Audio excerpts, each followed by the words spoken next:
இன்னைக்கு என்னன்னா சேல்ஸ்ல ஆலோ எஃபெக்ட்னு ஒரு சைக்காலஜி இருக்கு, டேர்ம்ஸ் இருக்கு. அதை பத்தி இன்னைக்கு டீடைலா பார்ப்போம். அலோ நண்பனா வந்து அவங்க சேல்ஸ் சீரிஸ் 28.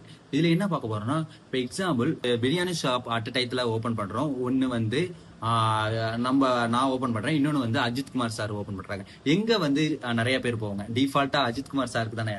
ஏன்னா அது வந்து அந்த அந்த அந்த பிரியாணிக்கான டேஸ்ட்டுக்காக இல்ல, அவர் வச்சிருக்க பிரைஸுக்காவையா இல்ல, அவர் வச்சிருக்க அட்மாஸ்பியருக்காவையா இல்ல, அந்த அஜித் சார் அந்த அவங்க ரெஸ்டாரண்ட் ஓபன் பண்ண அந்த நேமுக்காவே நிறைய பேர் போவாங்க.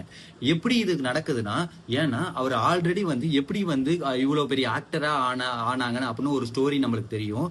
அதுவும் இல்லாம அவர் வந்து ஹானஸ்ட் மேன் நம்மளுக்கு தெரியும்.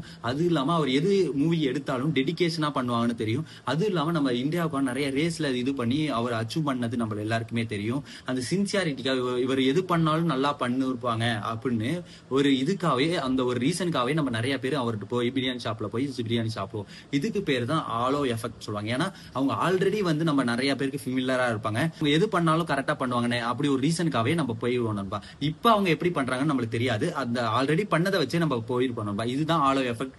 இது யூஸ் பண்ணி நிறைய பேர் நிறையவே சாதிச்சிருக்காங்க. அதை பத்தி உங்களுக்கு தெரிஞ்ச கமெண்ட்ல சொல்லுங்க, அதை பத்தி டீட்டெயிலா சொல்றேன் நண்பா. இதே மாதிரி யூஸ்ஃபுல்லான சேல்ஸ் இன்ஃபர்மேஷன் தெரிஞ்சுக்க நம்ம சேனலை தொடர்ந்து ஃபாலோ பண்ணுங்க நண்பா. நன்றி, வணக்கம்.